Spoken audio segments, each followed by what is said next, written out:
Hello, Olney. I'm Gina Keating, editor and publisher of the Olney Enterprise. And I'm Kimberly Smith, executive director of the Olney Chamber of Commerce. And welcome to another episode of Olney on Air, where we talk about the people, businesses, and decisions shaping Olney and Young County. And Kimberly, this feels like one of those weeks when summer suddenly ends, even though the heat is going on and on and on. Yes, it's definitely hotter. Yeah. You can't tell me different. It's terrible. I think it was 107 yesterday. I'm not joking. Yes. The Cubs and the Bobcats are back on the field. School is starting. Main Street is torn up. So basically, August has arrived. Exactly. And while everybody is getting back into their fall routines, there are some potentially very big changes being discussed for Olney's future. We got a front row seat to some of those conversations yesterday, and we're going to take our listeners inside that meeting later on in the show. But first, let's take a quick look at what's in this week's Olney Enterprise. Our front page story this week is the latest chapter in the debate over Project Saltworks, the data center development proposed near Graham.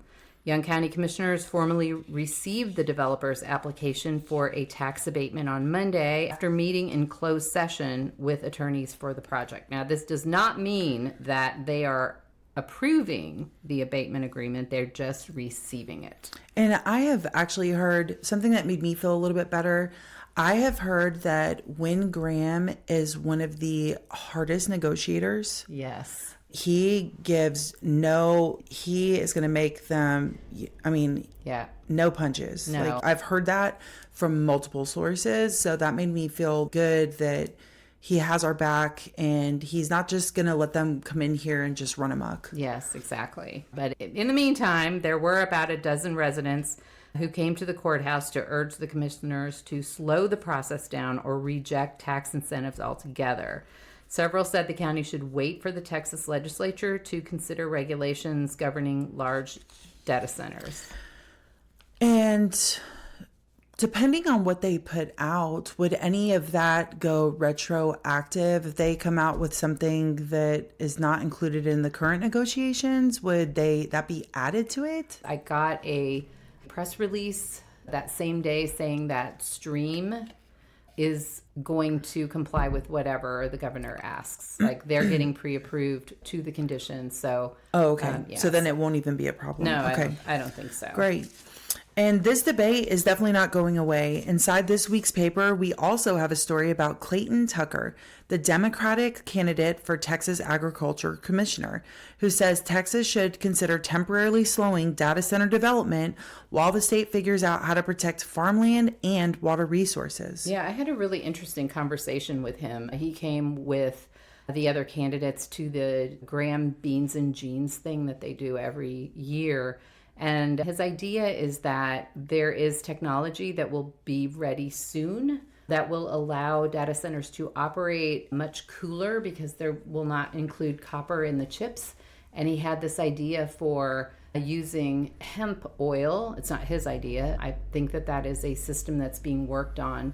And he thought it would possibly be like a virtuous circle to encourage people to grow hemp, have it be pressed for hemp oil that would be used in the data center. So that was his idea. I thought it was worth sharing with everybody. Absolutely. I listened to a podcast the other day, Theo Von podcast, and Erin Brockovich was on there talking at great lengths about the research that she's done and what she has found. And she has said in China that they've figured out that all the problems that they've had, and what they've done is they are digging underground and sort of doing like caves. And she was saying that the United States has so many different cave systems that, and I, of course you would have to look at, okay, what are the caves that you're trying to protect something and all the things.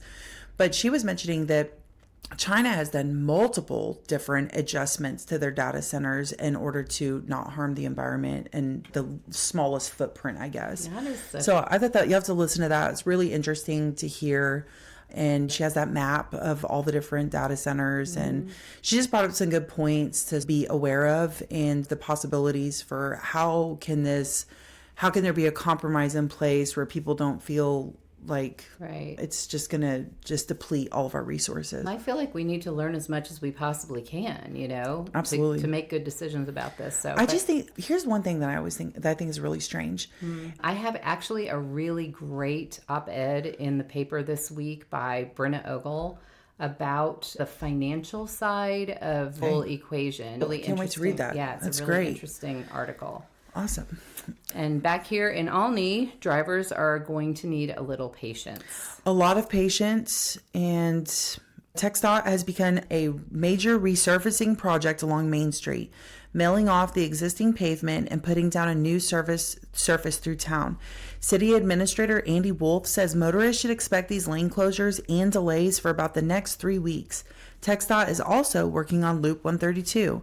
So slow down, watch for construction crews, and remember that our Main Street businesses are still open while all this is going on.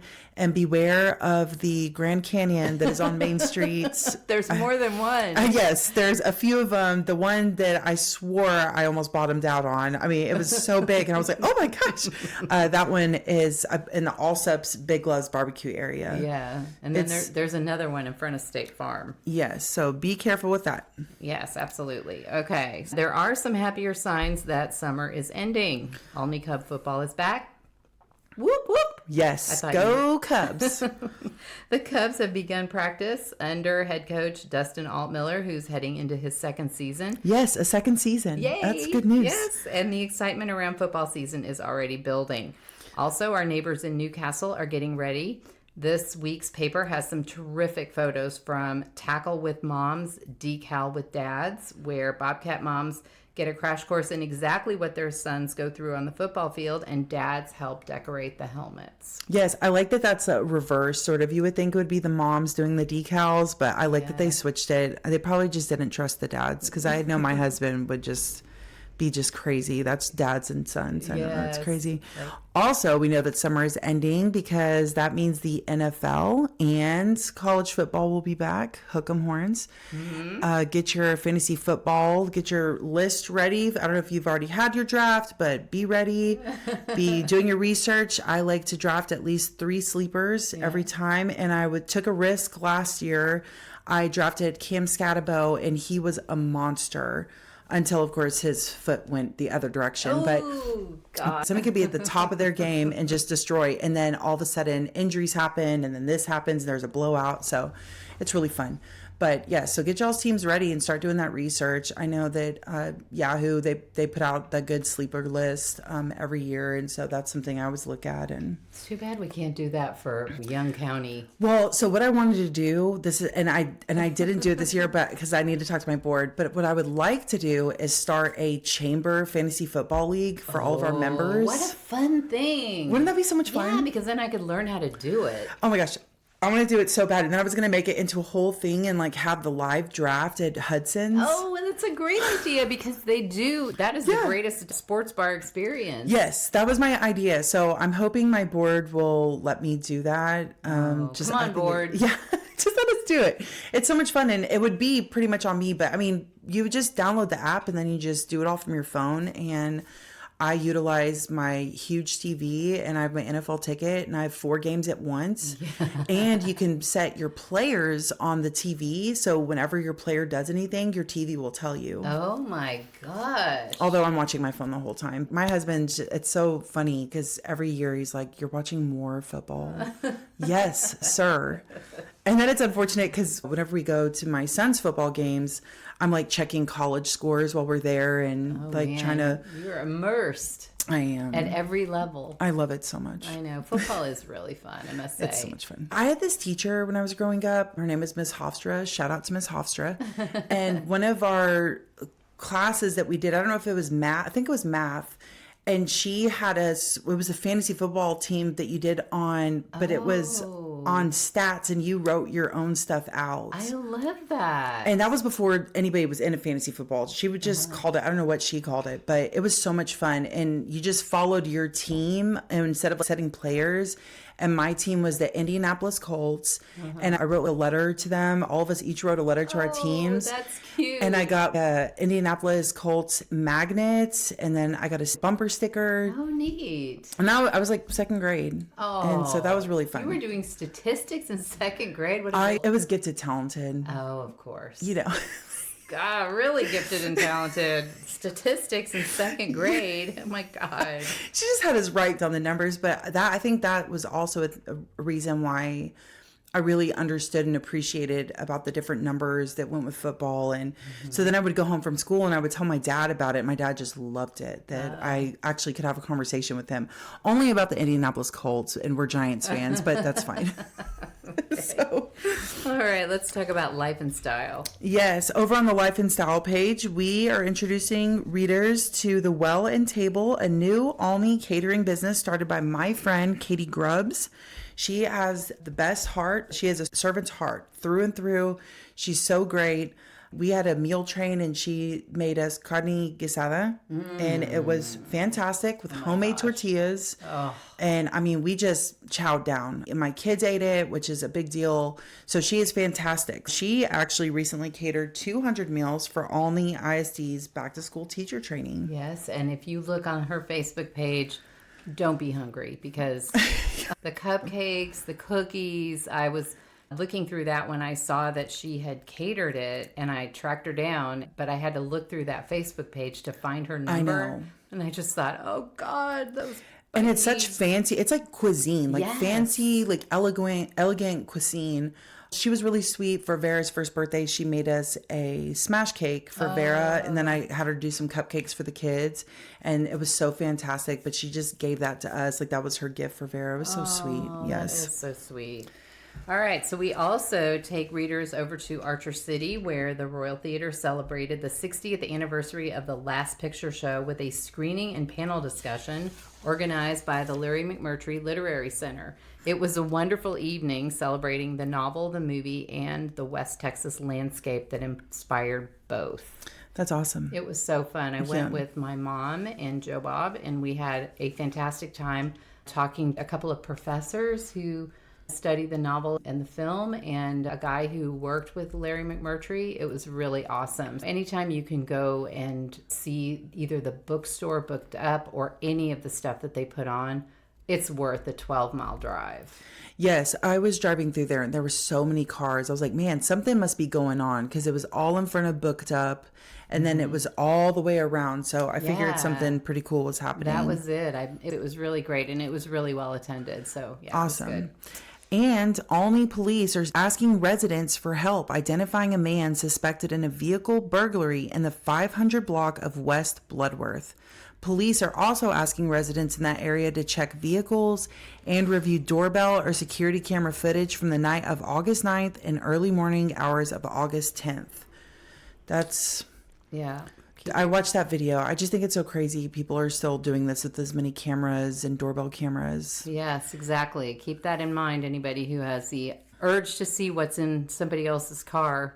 And if you need help, there are plenty of places in town that can help you with food, whatever. Yeah, So, absolutely. no need Plenty of places. No need to do that. And that is your quick look at this week's Olney Enterprise.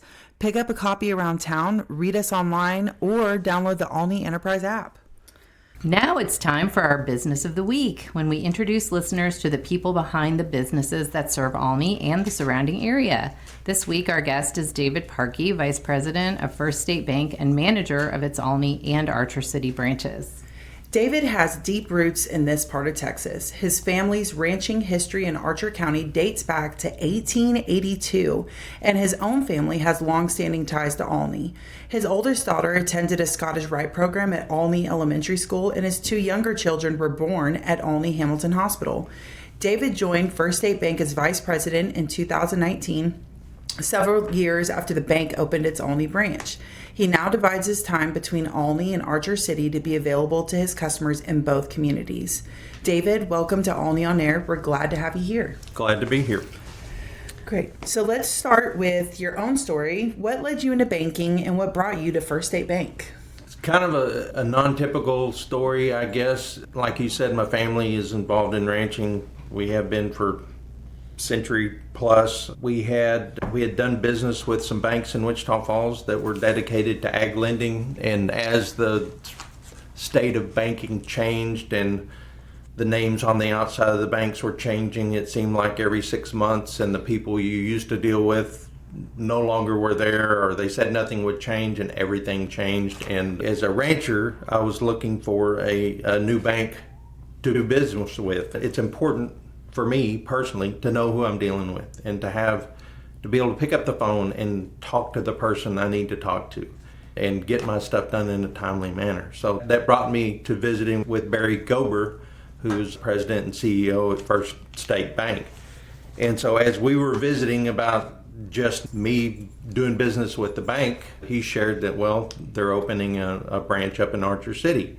He asked me to kind of scratch my head and think about who might be available in the community to bring on board and help get that bank off the ground and whatnot. And the more we talked and the more he thought and the more I thought, we came to the consensus that I would be a good fit for that. And at 50 years old and had been full-time agriculture since I got out of school, I was kind of welcoming an opportunity that not necessarily got away from my ranching background and my responsibilities there, but kind of complemented it, allowed me to do both.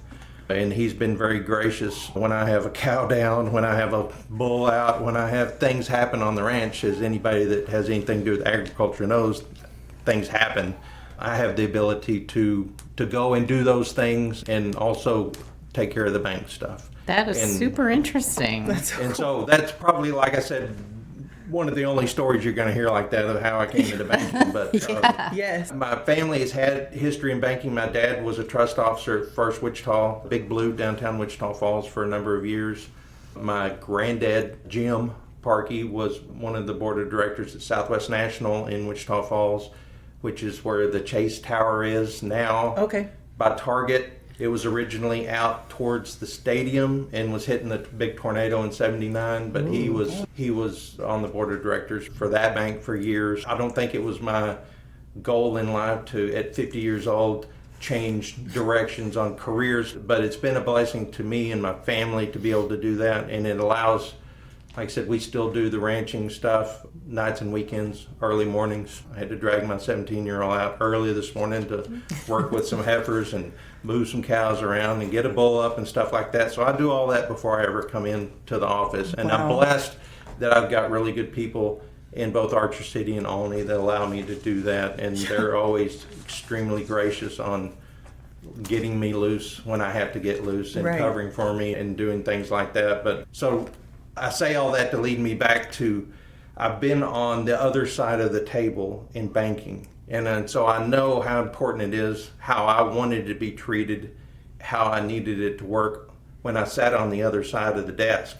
Now that I'm on this side of the desk, that I think makes me a better relationship handler on those things, because I know how difficult it is to keep all the balls in the air at one time in agriculture, and agriculture can be trying, to put it mildly. And that's not all I do in agriculture. We do a whole lot more commercial stuff, but it's still the same thing. It's relationships, it's building time and trust between the bank and the borrowers and deposit accounts and all. There's a bunch of little different pieces that all have to fit at the same time. Yeah. And so with First State Bank, our motto is where people come first. And I think that you see some companies with mottos and they just, those are just words, but I've been with them long enough to know that those words are true because of not only how we treat customers and people, but also how the bank and the leadership takes care of employees and our ladies that work with us and everything. I think we've got a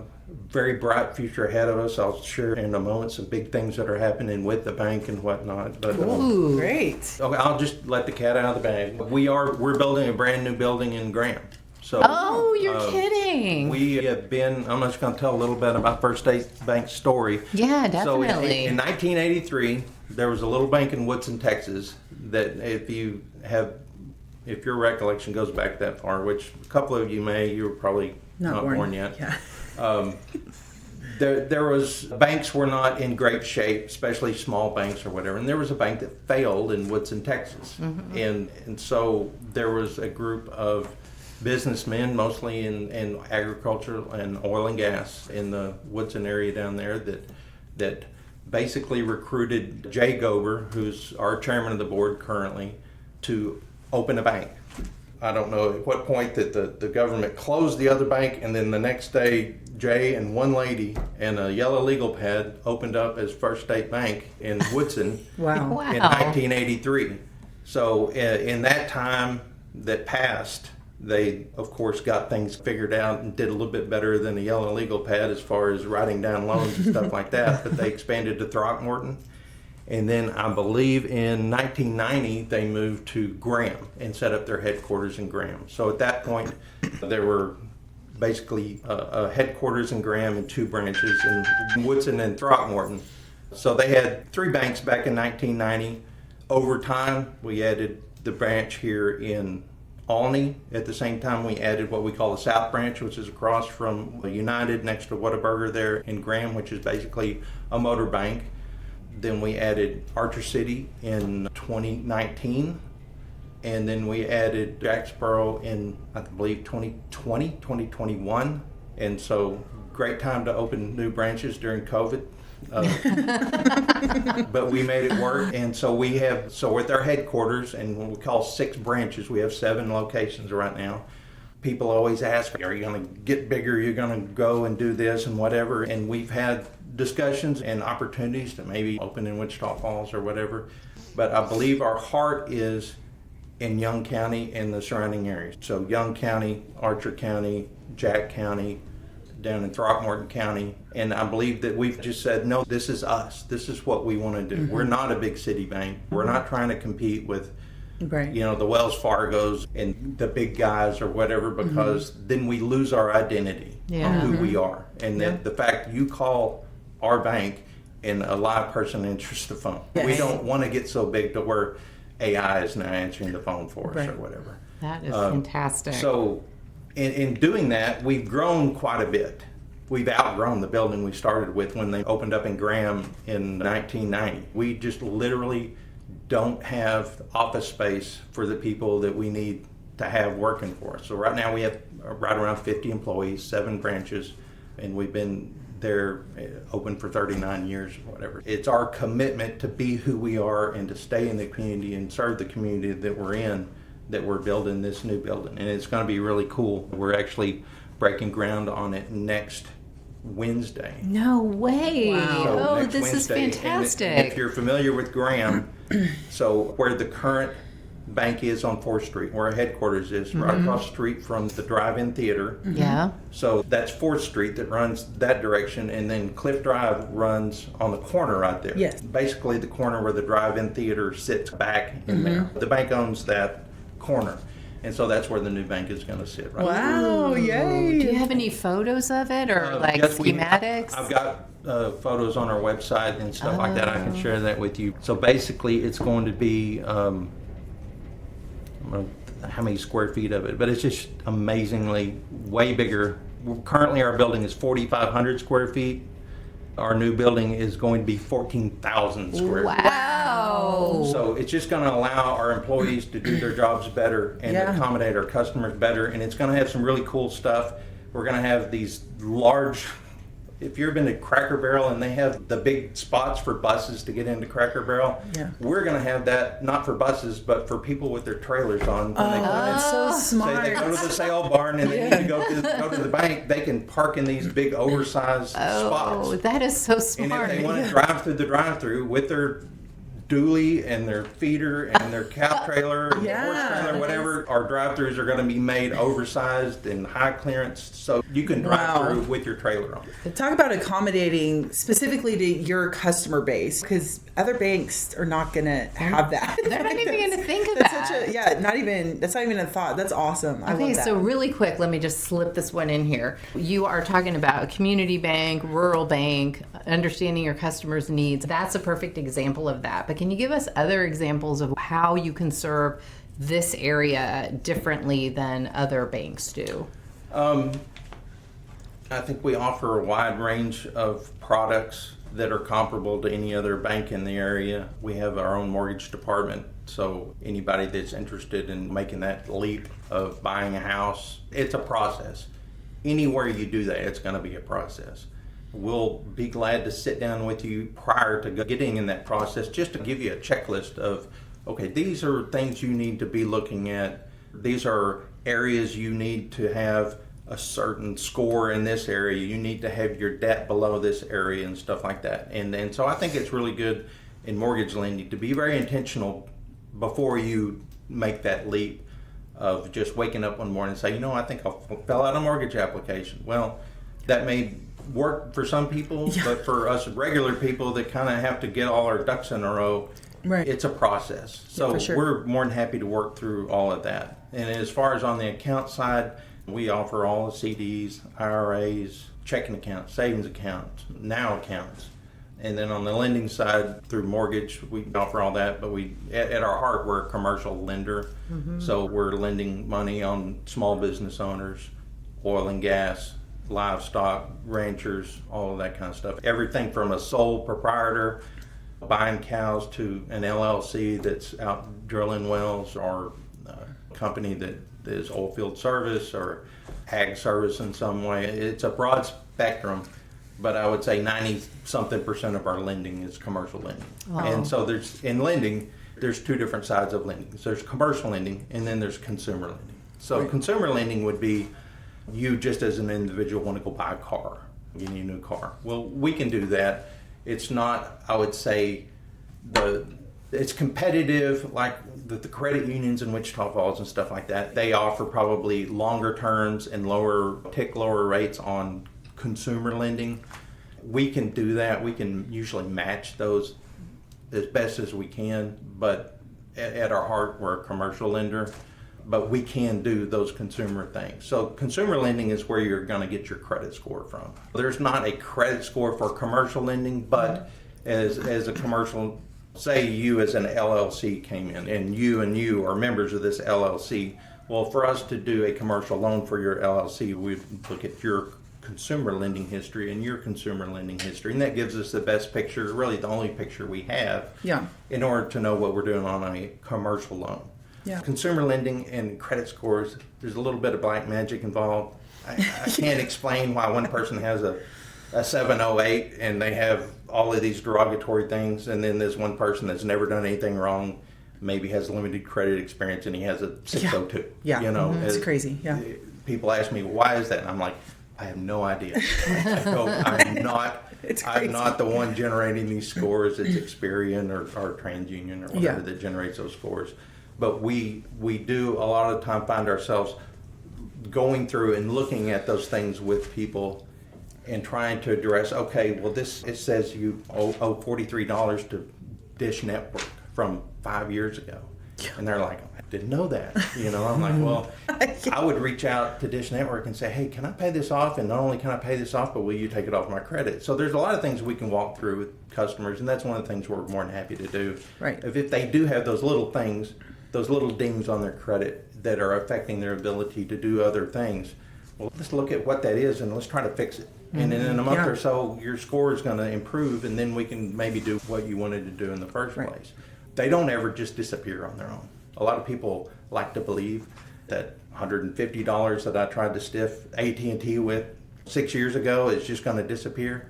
It doesn't disappear. It follows you around and dogs you until you deal with it. Sure. So a lot of people just lose sight of that. But we can at least help them identify what their issues are and give them some recommendations on how to go about fixing it. I think that's important because a lot of people just don't want to take the time.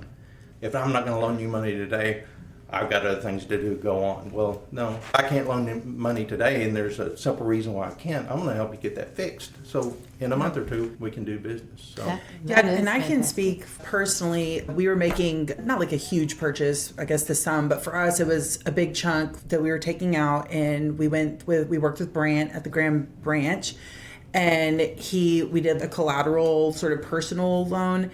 and the rates were comparable to the other big places, but they wanted, so it was just way more difficult because you can't go and talk to that person. And every time you call them, it's a different person. And so we were like, let's just go through First State Bank. And it was a seamless process. They told me what I needed to get done. We got it done.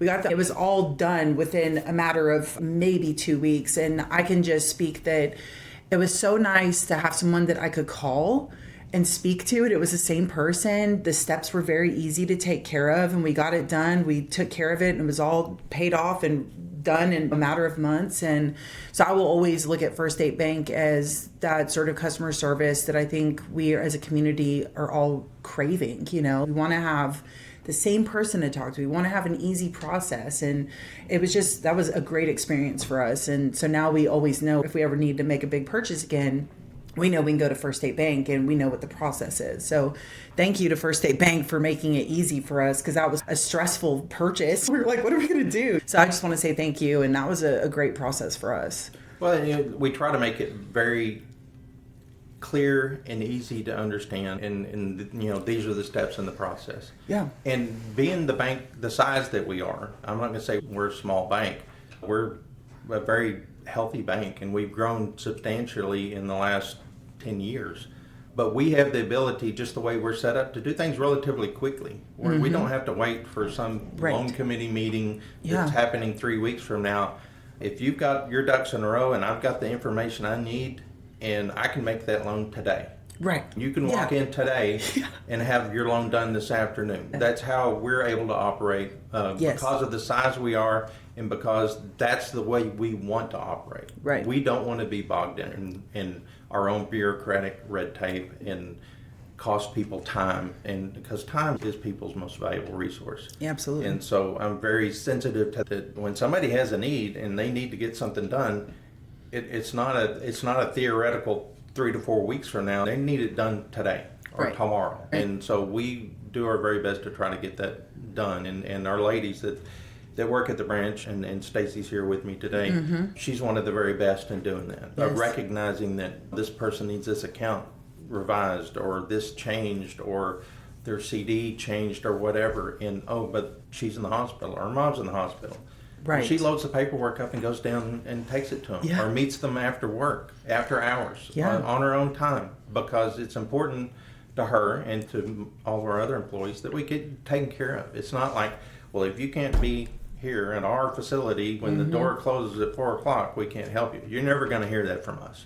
I've met people on the side of the road in their pickup and signed papers on the hood.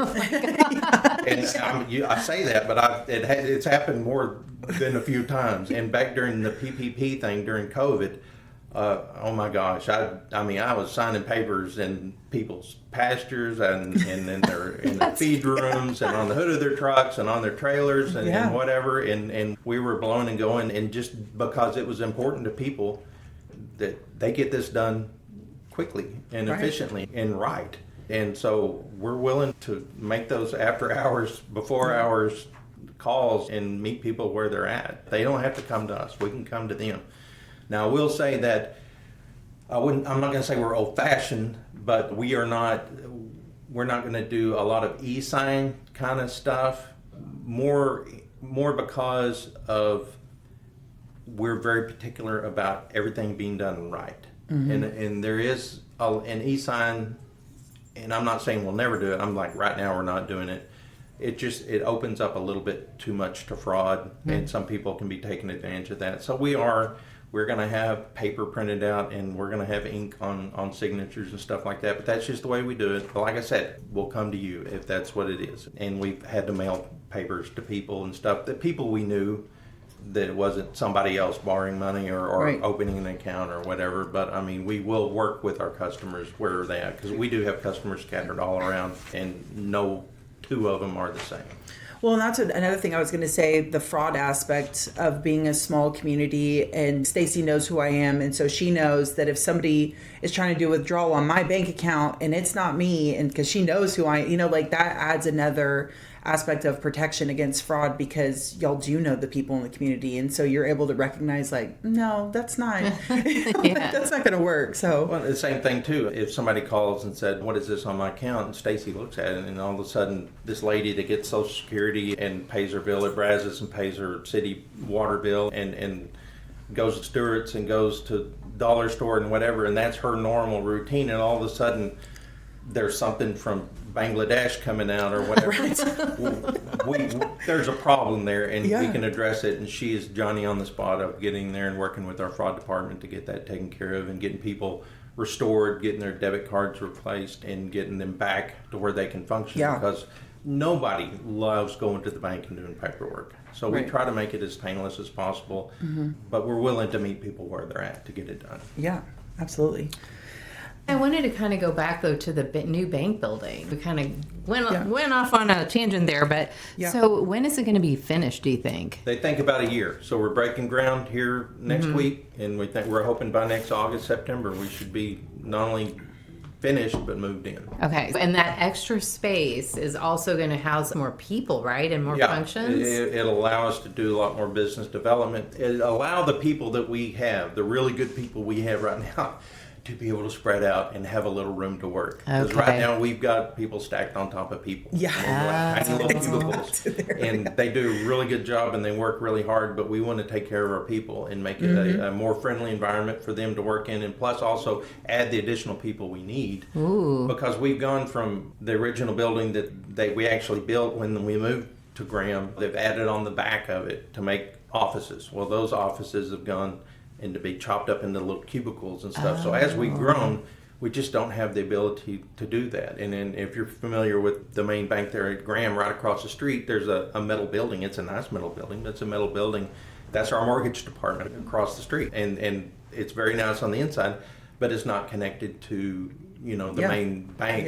And it would, in the new deal, it will all be in the same deal. That's all. And it would just allow us to do our job better. It'll make us be able to retain quality employees, hopefully attract quality employees because of the facility and how we're going to take care of people in the space we're going to give them. And it's going to be a fantastic experience for our customers. All right. So, of course, you say the words business development. And yesterday I was at the Commissioner's Court and they were talking about the data center. And, of course, Kimberly and I have been thinking, since she's the head of the Chamber of Commerce, about what kind of business opportunities are opening up to people because of that, because of the ones around us, whether we get it or not. Is it coming from that your business development, or what exactly are you seeing? No, I think that's just the nature of banking in the current time. Is you have your lenders and your executives in the branch, in the headquarters, and we get very busy in our little tunnel vision of what we're doing. Right. We've got to tell our story to people and not just expect them to walk in the door. And we're not huge on advertising and stuff like that. We rely on word of mouth from our customers that love us to tell their neighbors and friends and family, hey, you need to do business with First State Bank. They're going to take care of you. And that works great. It's worked great for us up to this point. The best advertising we have is happy customers and people that we've treated right. Yeah. We have obviously a lot going on, especially with farmers and ranchers, with the price of inputs and things like that. I just saw from AgriLife that the price of cattle is not going to go down anytime soon, and probably that the price of fertilizer isn't going to go down very soon. Are you seeing any kind of effects that way with your customers? Yeah, it's just inflation. We all deal with inflation. We go to the grocery store and we're like, oh my God, I barely covered the bottom of the cart and I just spent $100. Yeah. Right. What the heck is that? Well, try being a farmer or a rancher right now and buying cows, buying yearlings to turn out on wheat, putting fertilizer out on that wheat, planting that wheat, buying diesel to run through those tractors. Right. Everything's high. Yeah. And inflation is touching everybody, whether you're just working at Tower or Air Tractor, or if you're owning your own business, inflation touches everybody. So the saving grace in agriculture is that beef prices, cattle prices are healthy. They're all times high. They're almost like stupid, crazy, scary high. Never in my lifetime have I seen cattle prices like this. Yes. And I'm like, it's like, well, how long will that stay up? And there's people going out and buying $5,000, $6,000 cows. Right. the math may work out. If that calf you sell next year is going to be worth $2,500 to $3,000, yeah, you can pay that cow off in 2 or 3 years, 4 years, 5 years, whatever. But what if the market breaks? Now we're sitting here owning cows that are way overpriced, that may never pay themselves off in their lifetime. But I think a lot of the customers we see, they've got cows that are paid for, and so they're adding in some of those high-priced cows, and they're able to spread that risk out and know at the end of the day, we're still growing beef, we're still producing, we're trying to take advantage of those markets that are up right now. But on the other side, you go fill up that diesel pickup, and I remember when I'll go back a ways, and you remember too, when they had to add the one on the gas pump on the price and everything. So that goes way back. But the credit cards would cut off at $100 on fuel, Well, it doesn't take about a half a tank of diesel to spend $100 filling up your tank. So it's an expensive proposition just to operate. And so a lot of the things that we offer and whatnot is with operating loans for commercial, for farmers and ranchers and stuff. It takes a lot to get to the end to payday. Right. Those paydays come once a year. So we offer lines of credit and whatnot. So as we go through the year, as you're buying the seed and fertilizer and the cattle and whatnot, you're able to use that line of credit to get you through the year. And so that one big payday at the end of the year, now you can pay off your bills for the year and whatnot and move forward. So for inflation, does the line of credit, like before, was it just like a set amount, or do y'all it's according to need, or is there like a max that y'all do, but then y'all allow for inflation, or how does that work? No, inflation really doesn't come into play necessarily unless you talk about rates. Now we can do on our lines of credit, because usually a line of credit is for maximum of a year. If you think about, let's just take, for example, these guys that are running yearlings on wheat. Here we are in August. They're plowing, they're putting fertilizer out, they're looking to get seed in the ground and stuff. In September, they're going to start hopefully laying in cattle September, October to hopefully turn out by Thanksgiving. That's always been the way that works. And then they usually sell those calves by May, June.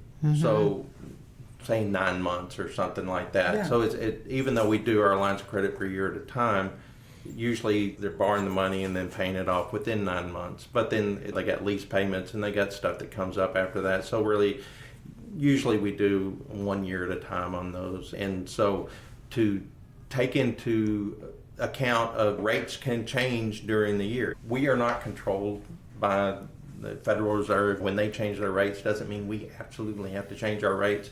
It is more of a decision of our leadership over in Graham of where we're at on our margins and our business model and stuff like that, of whether we're going to stay put, whether we need to go up a quarter point, whether we go down a quarter point or whatever. A lot of times it does follow those things that the Fed does, but we're not bound to have to do that. So say if somebody has a line of credit and we can set it up where it's based on what we call Wall Street prime. So whatever the baseline prime interest rate is, and say because of your financial standing, you're a Wall Street +1 or Wall Street +2 points or something like that. Right now, Wall Street prime is 6.75%. So if you're a +1, you're borrowing money at 7.75, or if you're a +2, you're borrowing money at 8.75. Now, if you sign a loan for your 1 year line of credit now, and then 3 months from now, the rate, Wall Street prime, drops a quarter point or a half point, that rate would automatically adjust. So we don't have to redo that loan. Now, we don't do that for all loans. Usually people have to ask to have that rate adjust or whatever. Usually for a year or shorter, we will just kind of quote that rate. And another thing too, and we were having this discussion the other day in Graham, most other banks, I would almost say all other banks, will charge a fee to start your loan. Yeah. They charge an origination fees and stuff like that. The only origination fees that we charge is in our mortgage department on what we call secondary market loans that would go out to other deals. If it stays with us, we don't charge any kind of origination fee. And that makes us a lot different too, because you always want to shop apples and apples or oranges and oranges, but if you're shopping our rate, if our prime interest rate or our lending rate is whatever, 7.75 or 8.5 or whatever, we're not going to go and charge you a 2% origination fee every year on your loan or whatever, Yeah. because that's, to me, it's a little bit backhanded, and I'm not going to say dishonest, because the people that do charge that, it is in the fine print, but most people don't want to pay a fee up front, or all of a sudden they're adding to their loan to start off with because of the origination fee that's figured in there. Yeah. So we don't charge that, and we do that on purpose, because honestly, I wouldn't want to do that if I was borrowing the money. And like we were talking about before, we really try to do things very sensitive to the fact of how people want to be treated and Yeah. whatnot. So that is a big difference with us. We don't charge origination fees on our commercial loans. That's cool. Okay, so let's talk about savings products. Yeah. Are you seeing any issues with people saving lately just because of the economy? I think the statistics we've seen is credit card debt increases, savings Right. decrease when you get tight on the economy and whatnot, when you see inflation really hurting people. I'm not going to say a lot of our customers, but there are some that have savings accounts that has $3.24 in it. And Yeah. they had set that account up originally to have hundreds, if not thousands of dollars in it. And because times get tough, all of a sudden that savings account is kind of dried up, and life gets hard and life gets messy and whatnot. But we do offer, standard savings accounts, and I think they earn 0.2%. We have now accounts. We have CDs, and we're extremely competitive on our CDs. And one thing about CDs that I don't think people realize is, say you have a $5,000 CD. Say you had your tax return come in, or your aunt died and left you some money or whatever. Say you had $10,000. Well, you put that CD over there and it's earning interest. Say you do a CD for a year and it's sitting over there earning interest every day, and it's every month it's credited back to your account. And then something comes up, the refrigerator goes out, the air conditioner's broken. Oh, now I've got money sitting over a CD, but I'm gonna have to pay a penalty to get it out. Well, a lot of people don't realize you can borrow against that CD. Oh, yeah. You can use it as collateral and say, oh, my air conditioner went out. I need $3,000 of that $7,000 or $10,000 that's sitting in my CD. We just do a loan for, it's 2 points, 2 interest points above what the CD is earning. So say if it is 3.7% on that CD for 5.7%, you just borrow against the CD, and you're only borrowing for the little bit that you take out, and then you can pay it back, or you can pay it back when the CD matures or whatever. But a lot of people don't realize that, yes, I am locked into a term and a rate on that CD, but that CD offers you a lot of flexibility as far as on the lending to borrow against it. Yeah. In the worst case scenario, something happens and you need some of that money. That is Wow, great. That's cool. We have IRAs also, individual retirement accounts. Also, people have their savings account that they can borrow against too. If they have $10,000 in their savings account, we can just block whatever you need out of that and put a hold on it, and you're able to borrow against that. So savings account is earning 0.2%, 2 points above that. So you're borrowing money at 2.2% without getting into your savings. Because a lot of people like to say, you know what, that's there for a reason, and I don't want to take it out, but I think I can fix my air conditioner in 6 months, pay it back, and it's only costing me 2.2%. So that's cool. that doesn't, because once it's gone, it's really hard to get it back, especially in this economy. Some people like to do that also. Fraudulent calls, texts, and emails are becoming increasingly convincing. What scams are you seeing, and what should someone do if a caller or message claims to be from the bank? And we've had that. We've had people got texts saying that it is First State Bank, and they've had people, Leroy calls you from First State Bank, and we see a problem with your account. And we've had it to where people somehow they can clone our number to where it looks like it's coming wow. from. And that's not just us; it's all banks are dealing yeah. with this. Right. My recommendation is that any time something seems strange, to just hang up and call the actual bank. Not the number that the call came from that they're calling you, but call the bank. Right. Call Stacy. Everybody's got Stacy's number. Poor Stacy. I got a call from a customer at 9 o'clock last night because he panicking because he lost a cashier's check. Where did you hand it to me? Where was it? Was it in this paper or whatever? And 30 minutes later, he calls back saying, "Oh, my wife put it in a place where it would be safe." But she didn't tell him that that's where it was. Crisis averted, but that was it. Yeah, that was at 9:30 last night on my cell phone, and that's completely fine. That is 100% fine, because taking care of people and their money and their concerns is all, well, that's what we're about. Okay. And so, yeah, we get those early and late calls and stuff, and that's okay. But on fraud, it is horrible. The amount of time that all of our employees have to handle with fraud right now, and it's getting more convincing with AI. You may have a call from your mother saying, Kimberly, this is your mom. I need you to send whatever.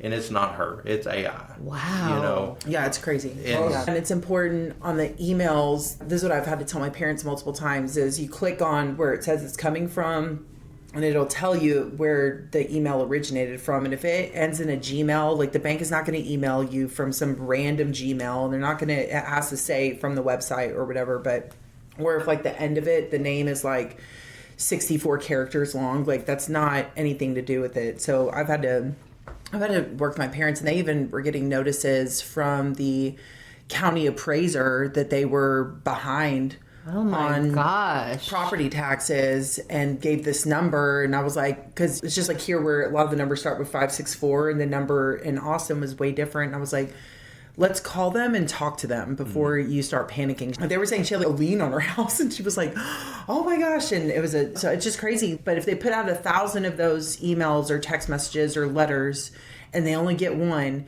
all they need is the one. So it's horrible what they're doing. So just like your advice to your parents is the advice we would give our customers, call us directly.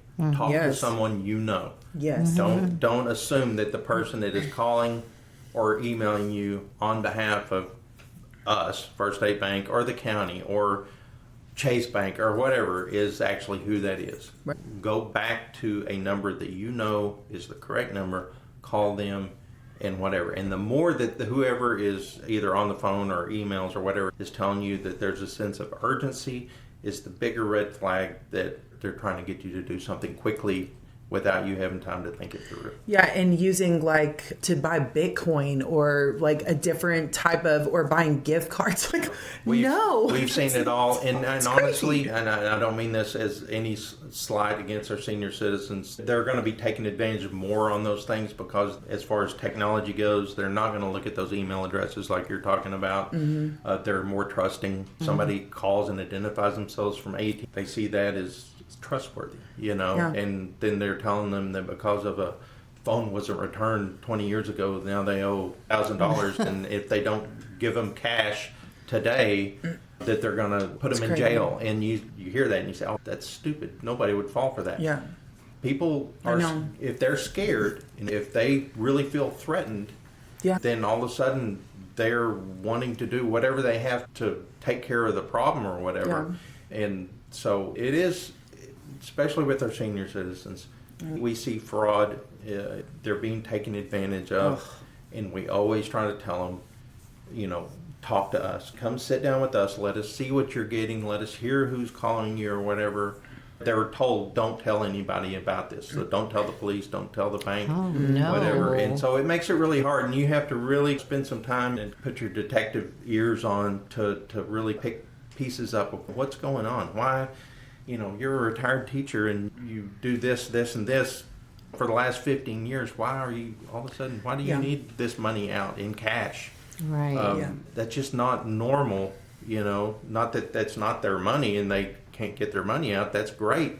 But we want to make sure that they're not being taken advantage of, because that's usually how it happens. Yeah. Their fear is used against them. Yeah, that's why on my cell phone voicemail, I use the automated, because I don't want to put my voice, because they can take your voice and add it to AI and use your voice. That's why I don't do that anymore. I did not know that. I'd rather have the automated, and good luck trying to find it. And then if they try to keep you on the phone, it's like, oh no, I'll hang you up, don't call me back.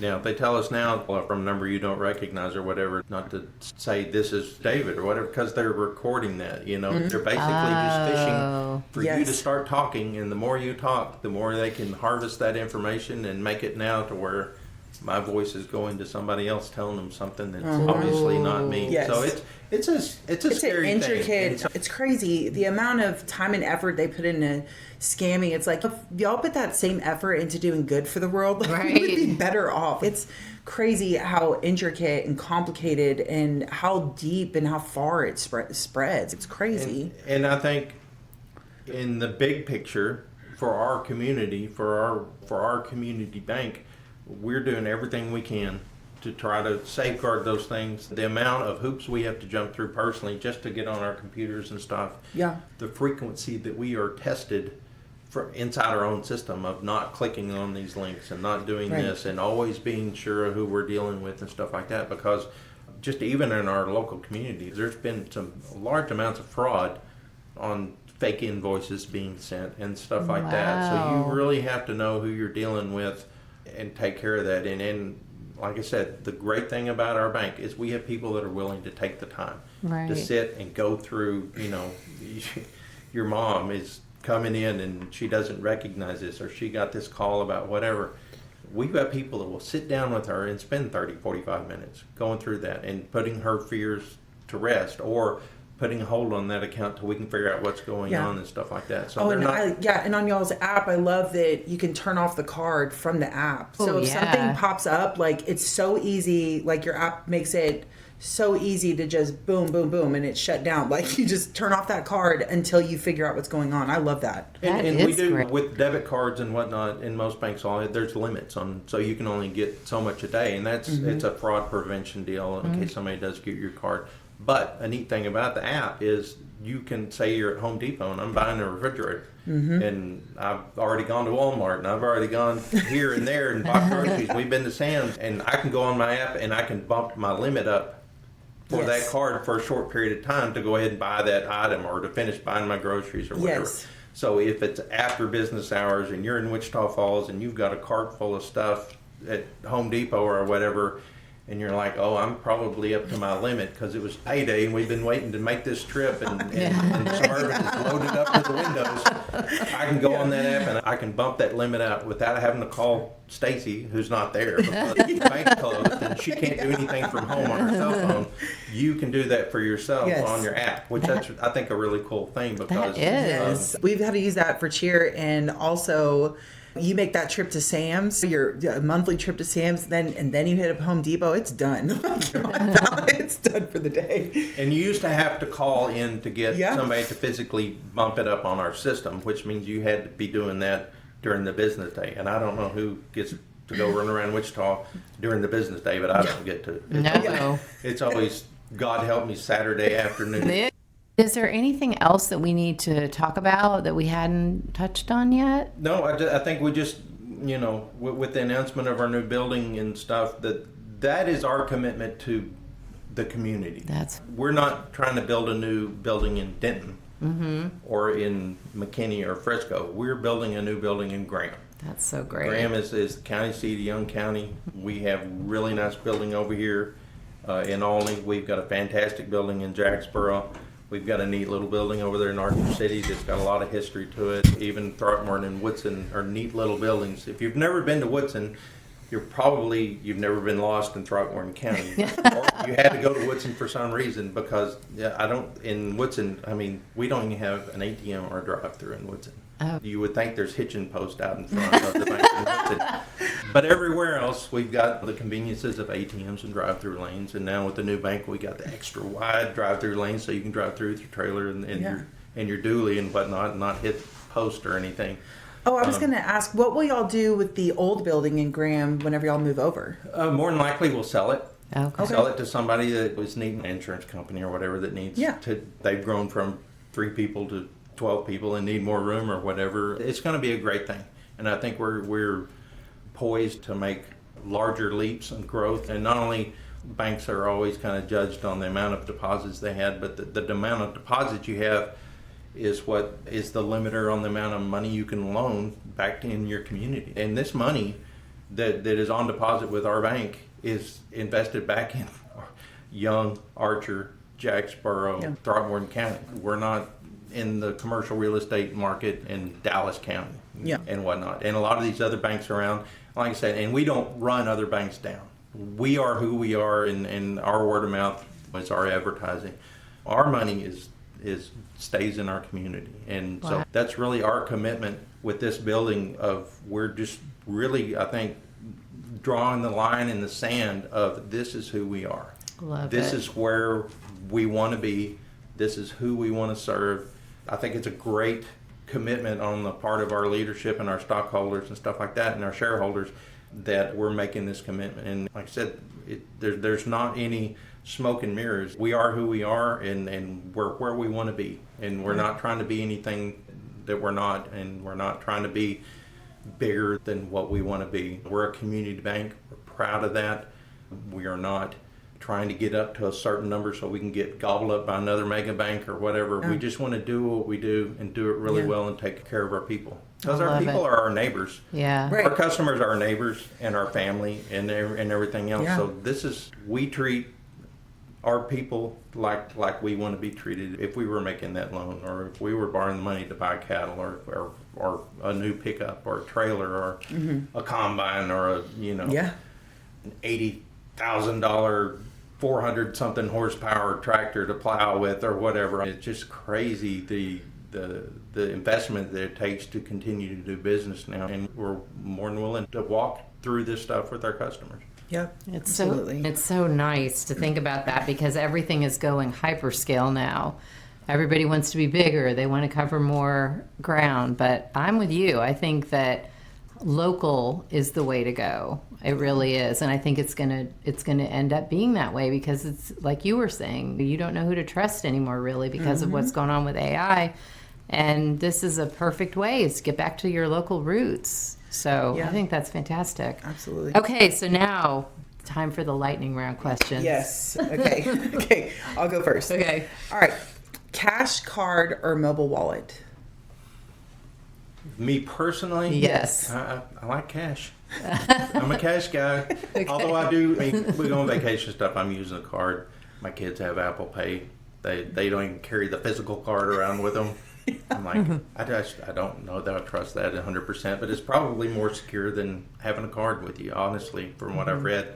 I'm 57 years old. I just don't know that I'm that hip. Yeah, no, I'm the same But way. I never leave home with that little cash. Yeah, I just figured out how to tap. Somebody had to show me over at Hometown. I'm like, which part of this goes on here? What, you mean I can put my phone on it? What? It was very confusing. Okay, my turn. If someone unexpectedly handed you $1,000 today, what would you do with it? I think I would put it in a CD, because it's from day one, it's earning interest. It's working for me. And like I said, if 2 months from now I need that to do something with, I can always borrow against it. Okay, I love that. What is the best piece of financial advice you've ever received? I'm a Dave Ramsey disciple, so paying down debt, and you make a list from biggest to smallest, and I think he calls it the snowball effect. Get those things paid off. Pay the highest interest stuff off first. Don't ever not make a payment, because I see what people are dinged for. That's a very technical banking term, dinging on their credit, and it's for missing those payments, not making the payment on time.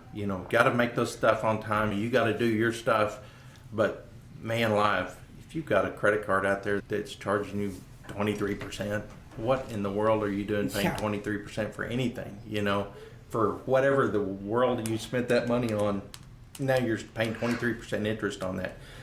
And I forget the term Dave Ramsey uses, but it's something like going whole hog or kamikaze or something like that, of getting those debts paid off. Right. You got to make a plan and an effort, pay that debt down. And I know we're a bank, we lend money, but the things like your house and your business, that's actually the two biggest investments everybody usually makes if they have a business or if they own a home. And it's hard not to borrow money for those things. But all these little things that are all out there, and you're paying 18-20% interest. Oh my gosh, just do better. Do better on that. Get those things paid off and have a budget. Stick to that budget. Great. Okay, so mine for the last one. Friday night football. Cubs shirt or Wildcat shirt, and what happens when they play each other? Oh, honest to God, I'm a Holiday Eagle, and then that was driven home pretty hard. So Friday night, I'm always checking out where those Holiday Eagles are playing and how they're doing. Where we live, way back in the country, we don't have a neighbor for 15 miles. And I can see on a Friday night, I can see the lights at the stadium in Archer City. I can see the lights in the stadium. over at Olney. I can see the lights in the stadium over at Seymour. Wow. I can see the lights on the across way over the way there in Wichita Falls and at Holiday.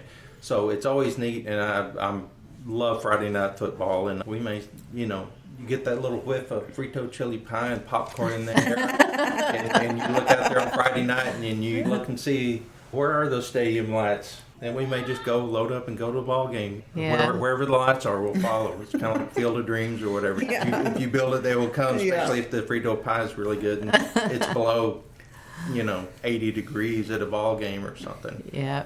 But yeah, as far as Archer or Olney, I don't have a dog running in that deal, so I just want everybody to have fun. All right. We want everybody to do well, and good Lord willing, I know Olney and Archer had some struggles. Yes. So I hope they all do better this year. Me too. Absolutely. For the kids' sake, for the community's sake, I just hope everybody is able to have some level of success and something to build on for the kids coming up behind them. Absolutely. Yeah. Awesome. Well, David, thank you for joining us and for giving our listeners some practical guidance about saving, borrowing, protecting their accounts, and navigating today's higher cost of living. We've been talking with David Parkey, Vice President of First State Bank and manager of its Olney and Archer City branches. First State Bank is our Olney On Air Business of the Week. We will be having our Mix and Mingle on Tuesday, August 18th at the bank from 6 to 8 p.m.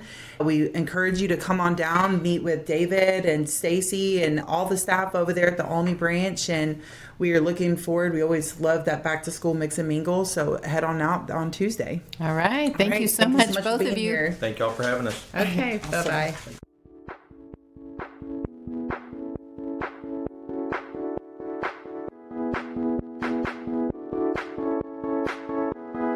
Now we're going to do something a little different.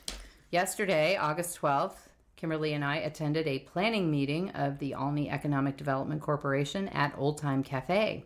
And instead of bringing one guest into the studio to talk about economic development, we decided to bring the microphone to the people actually doing it. And there was a lot to talk about. This wasn't just a meeting about someday maybe ideas. There were representatives from state and federal government, engineers, city and county officials, and members of the OEDC all sitting around the table talking about projects that could have a real impact on Olney. Among the projects discussed was finding a new tenant for the former Olney Savings Building and a plan to rehabilitate the historic Hamilton Hotel. And we finally learned the identity of the company behind another project we've been following for some time. The modular housing manufacturer interested in putting a production facility on the property behind Dairy Queen. And the business is Fabulous Homes. That project could mean manufacturing, housing, and jobs coming together in one development right here in Olney, just in time for the TERS 1 houses that they want to build. We will definitely need some new housing for people, so... Yeah, absolutely. I thought it was interesting that we talked to Johnny Moore, and he said this was the first year that they've included where they expanded and brought in all these different people.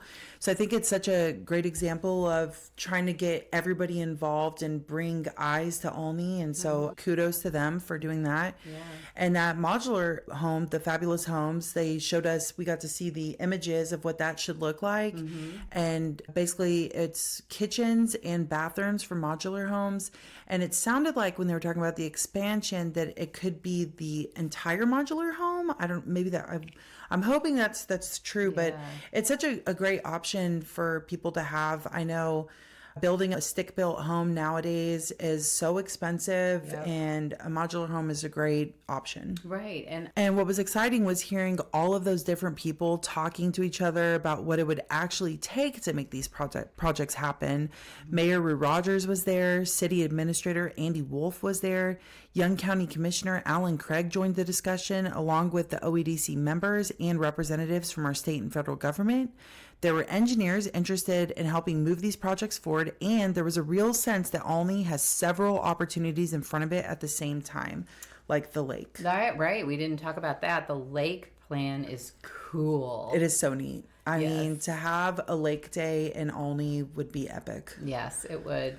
Because of what could we put out there? We could put Olney in America out there. Right. Ding, ding, ding, ding, ding. That's right. That would be the best thing ever. Yeah. They even have the area for people to sit at for something like that. Right. So there are going to be 2 docks, one for fishing and one for boating. And they had, 2 or 3 parking areas? Yes, they had multiple parking areas. They had the vendor food truck area, which I Right. thought was really smart to have that option. A Yeah, beach, there was beach a access. And then what was the other? Bathrooms. 2 bathrooms. New 2 sets. roads. Right. And then, And I don't know if you read on the bottom, it says something about this parking, they would have shuttle access. yes. Oh my gosh. And then they had picnic areas. Yes. So, oh my gosh, it could be so amazing. I know. I totally think they should do that. Me too. Yeah. I'm looking forward to it. Well, We've got to. they talked about it in the city council meeting, and Mayor Rogers and Andy sounded pretty excited about it. Absolutely. So hopefully they will go forward on that. We're totally in favor of it. Yes. So rather than conduct formal interviews, Kimberly and I simply set up a microphone and started grabbing people as we could. So what you're about to hear is a snapshot of that room, a group of people talking about what Olney could become and, more importantly, what it's going to take to get there. Let's take you inside the OEDC planning meeting at Old Time Cafe. Hi, Johnny Moore. Hi. President of the OEDC. We're just excited to see what's going on here. What are we going to be doing at this meeting? Well, this is really an initial meeting. We're beginning our budget preparations for the year. And we're trying to figure out where we're going to target certain things. So this is really just, there's probably no action to be taken today. We're going to kind of go over some of these things, some of the guests from...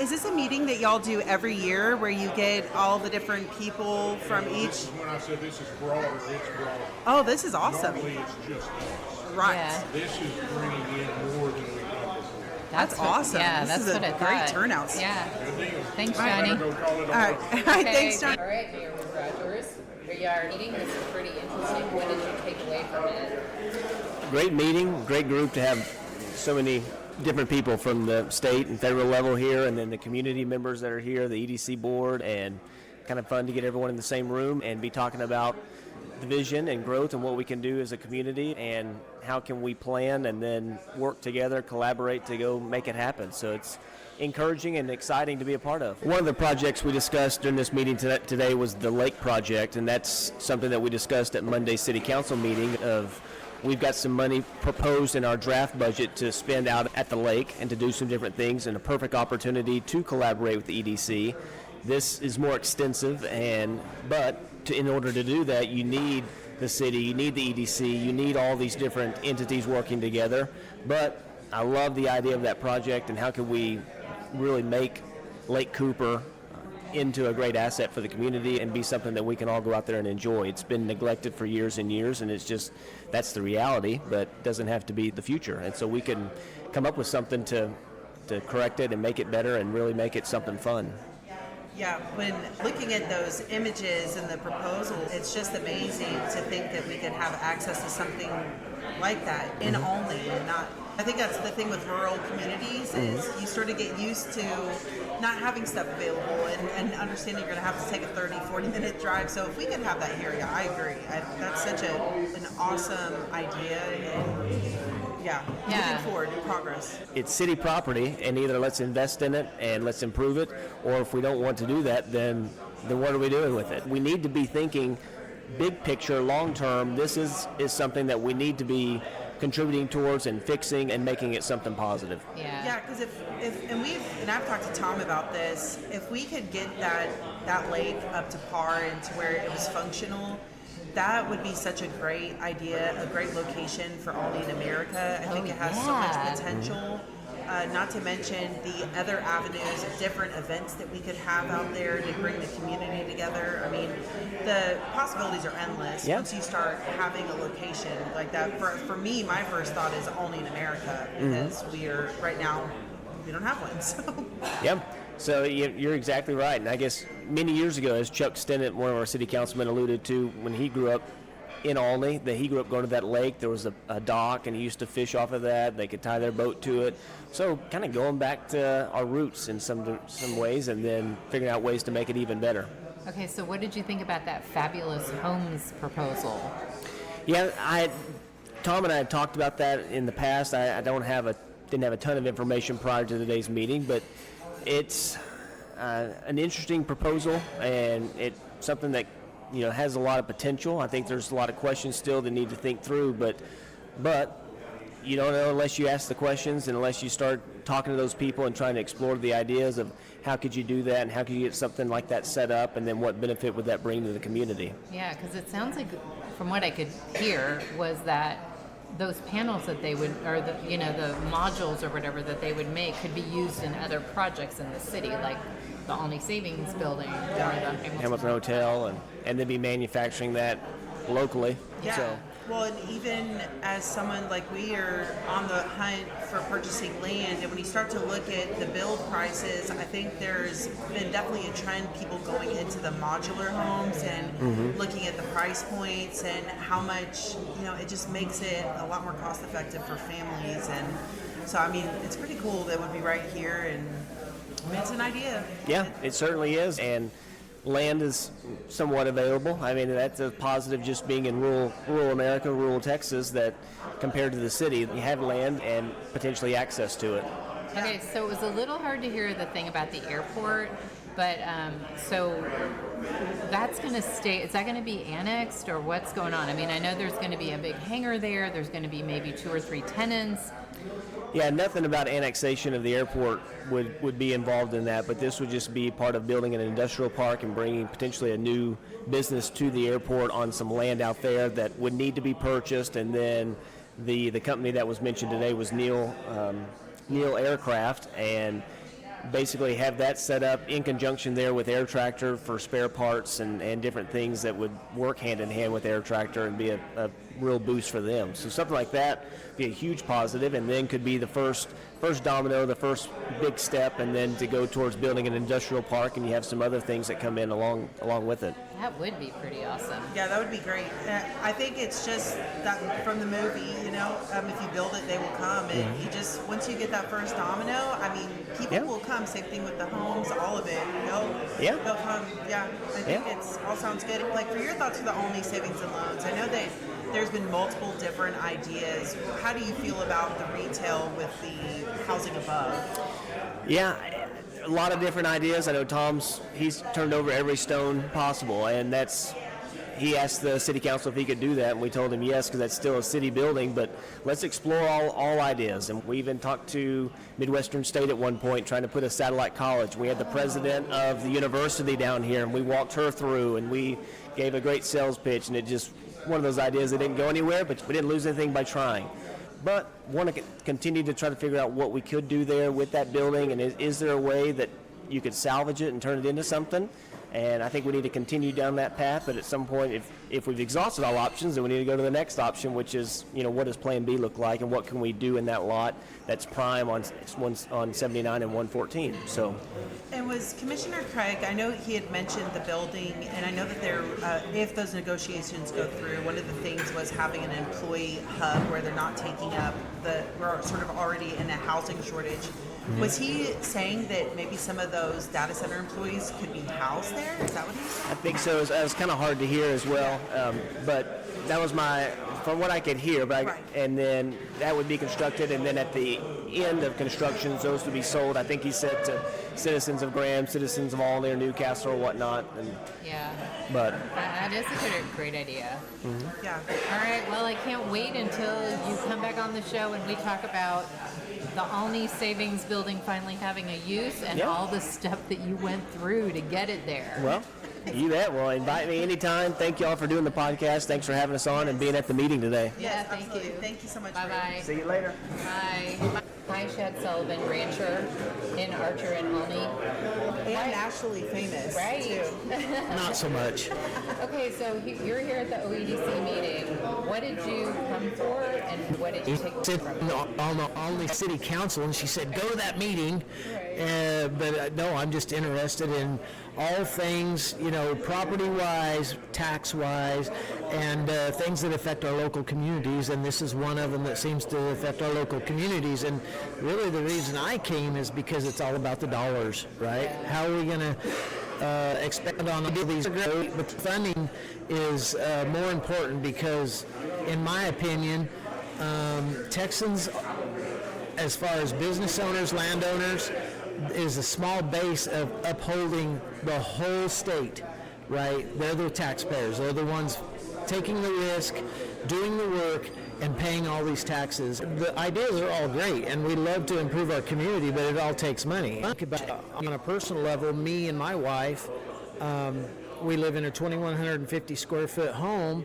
It's a beautiful home. It's 10 years old, but we're paying $7,000 a year in taxes on that home.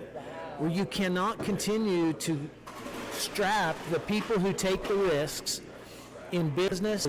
It has to be more equitable because you can only get so much out of the same people all the time.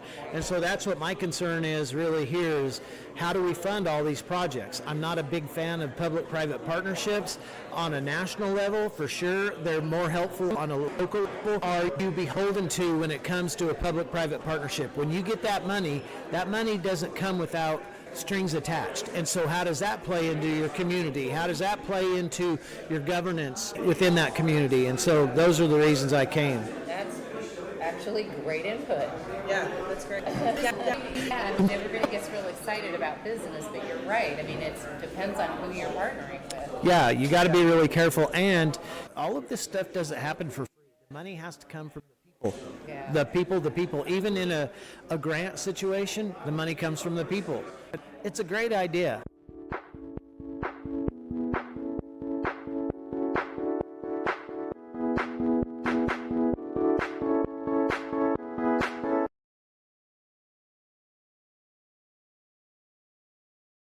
Before we go, let's take a quick look at what's coming up around Olney.